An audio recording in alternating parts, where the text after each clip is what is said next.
ഹരി ഓം. ദശകം 13 ഹിരണ്യാക്ഷവധം. ശ്ലോകം 1. ഹിരണ്യാക്ഷം താവദ്വരദ ഭവദന്വേഷണപരം ചരന്തം സാംവർത്തേ പയസി നിജജംഘാപരിമിതേ ഭവദ്ഭക്തോ ഗത്വാ കപടപടുധീർനാരദമുനിഃ ശനൈരൂജേ നന്ദൻ ധനുജമപി നിന്ദം സ്തവ ബലം. ഹിരണ്യാക്ഷം താവത് വരദ ഭവത് അന്വേഷണ പരം. ഹിരണ്യാക്ഷം താവത്, ഇതിനകത്ത് നമ്മുടെ പുസ്തകത്തിൽ പിരിച്ചു തന്നെയാണ് കൊടുത്തിരിക്കുന്നത് താവത് വരദ എന്ന്. അല്ലെങ്കിൽ ഗുരുവായൂർ ദേവസ്വത്തിൻ്റെ പുസ്തകത്തിൽ താവദ്വരദ, എങ്ങനെ ചൊല്ലിയാലും കുഴപ്പമില്ല. താവദ്വരദ പിരിക്കുമ്പോഴാണ് താവത് പ്ലസ് വരദ. ഭവത് അന്വേഷണം, ഭവത് പ്ലസ് അന്വേഷണ പരം. ചരന്തം സാംവർത്തേ പയസി നിജ ജംഘാ പരിമിതേ. ചരന്തം സാംവർത്തേ പയസി നിജ ജംഘാ പരിമിതേ. ഭവത് ഭക്തഃ ഭവത് ഭക്തോ ഗത്വാ കപട പടു ധീഹി നാരദമുനിഃ. ഭവത് ഭക്തോ ഗത്വാ കപടപടുധീർനാരദമുനിഃ.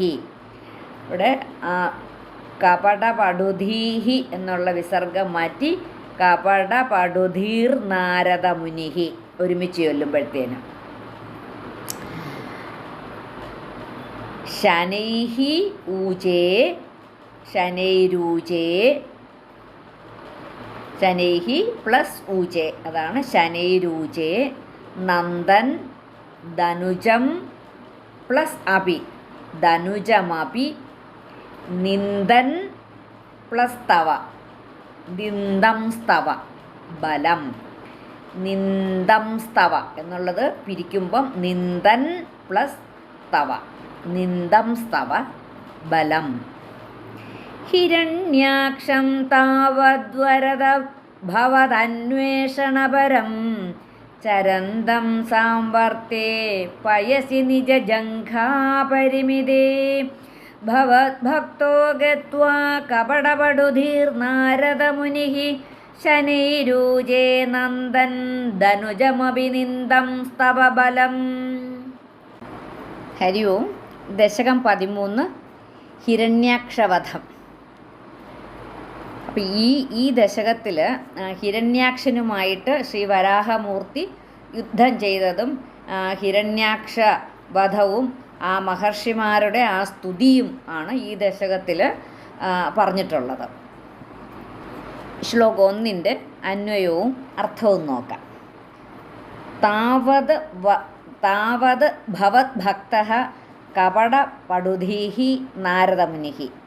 താവത് അപ്പോഴേക്കും, ഭവത് ഭക്തഃ അങ്ങയുടെ ഭക്തനും, കപടപടുധീഃ ആ കാപട്യത്തിന് മിടുക്കേറെയുള്ള ആ ബുദ്ധിയുള്ളവനുമായ നാരദമുനിഃ, ശ്രീ നാരദ മഹർഷി. അപ്പം അപ്പോഴേക്കും എന്ന് പറഞ്ഞാൽ അതിൻ്റെ അർത്ഥം എന്തുവാ? അപ്പം നമ്മൾ നേരത്തേത് ഓർത്തോണം.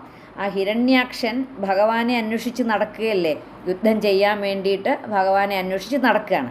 അങ്ങനെ നടക്കുന്ന ആ അവസരത്തിൽ, അതാണ് അപ്പോഴേക്കും, അങ്ങയുടെ ഭക്തനും കപടപടുധീഹി കാപട്യത്തിനും മിടുക്കുള്ളവനുമായ ആ ബുദ്ധിയുമുണ്ട് കാപട്യവുമുണ്ട് അങ്ങനെയുള്ളവനുമായ ശ്രീ നാരദ മഹർഷി.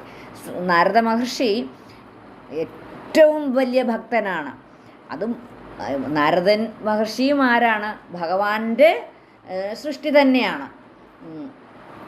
അപ്പോൾ നാരദ മഹർഷിക്ക് അപ്പുറം ഇപ്പുറം പറയുന്ന ഒരു നുണ സ്വഭാവം ഉണ്ടെന്ന് സാധാരണയുള്ളവർ, ഈ സാധാരണ മനുഷ്യരെ പറയും. അങ്ങനെ ഒരു നാരദനാ എന്ന് പറയത്തില്ല, അല്ല അവരൊരു നാരദ സ്വഭാവമാണ്.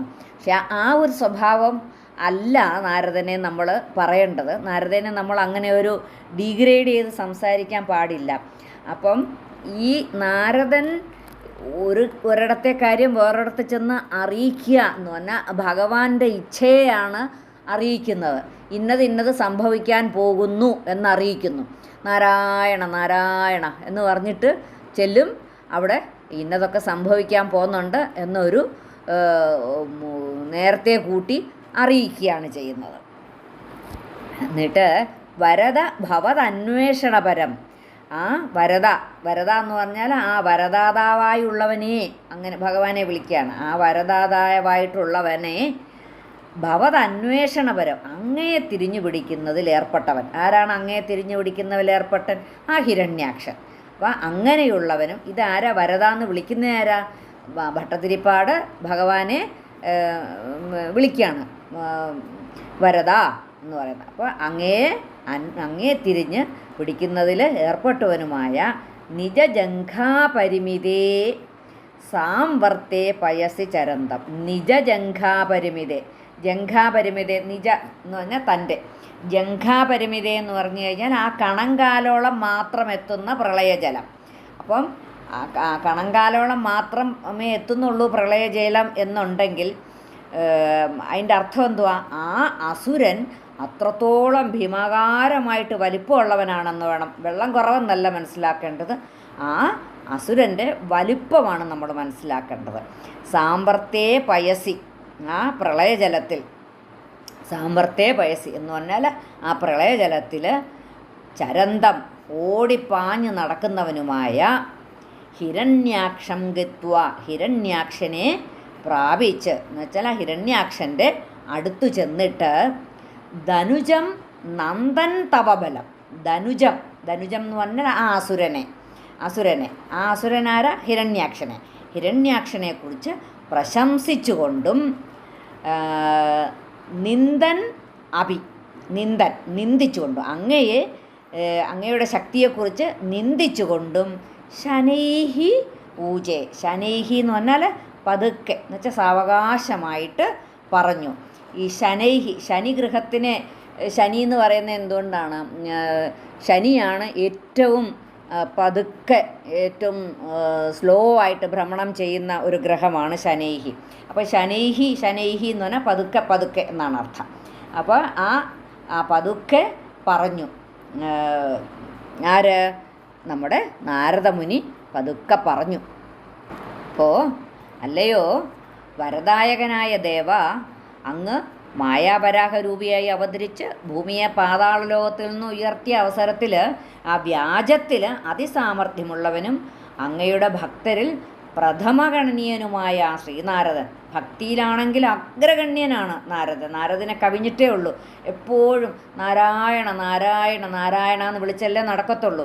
അങ്ങനെയുള്ള ആ ശ്രീനാരദൻ ആ പ്രളയജലത്തിൽ അങ്ങയെ അന്വേഷിച്ചുകൊണ്ട് സഞ്ചരിക്കുന്ന ഹിരണ്യാക്ഷനെ സമീപിച്ച് ആ സുരേന്ദ്രനെ പ്രശംസിച്ചും സന്തോഷിച്ചുമൊക്കെ പറയുകയും അങ്ങയുടെ ശക്തിയെക്കുറിച്ച് നിന്ദിച്ചും സംസാരിച്ചു. എന്തിനു വേണ്ടിയിട്ട്? ഭഗവാനെ നിന്ദിച്ചതല്ല, അങ്ങേരുടെ മനസ്സിലുള്ള ആ അസുരനെ ഇളക്കാൻ വേണ്ടിയിട്ട്, ആ അസുരൻ്റെ ആ മനസ്സിലുള്ളതിനെ വെളിയിലേക്ക് കൊണ്ടുവരാൻ വേണ്ടിയിട്ടാണ് ഈ നാരദൻ അത്രയും പറഞ്ഞത്.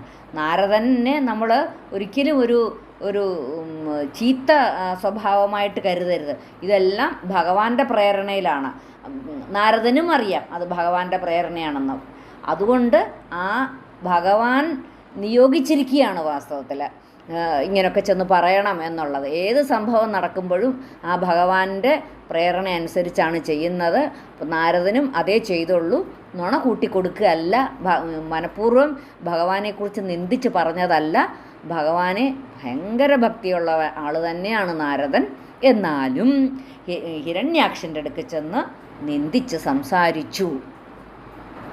ഹിരണ്യാക്ഷം താവദ്വരദ ഭവതന്വേഷണപരം ചരന്തം സാംവർത്തേ പയസി നിജജംഘാപരിമിതേ ഭവദ്ഭക്തോ ഗത്വാ കപടപടുധീർനാരദമുനിഃ ശനൈരൂജേ നന്ദൻ ധനുജമപി നിന്ദം സ്തവ ബലം.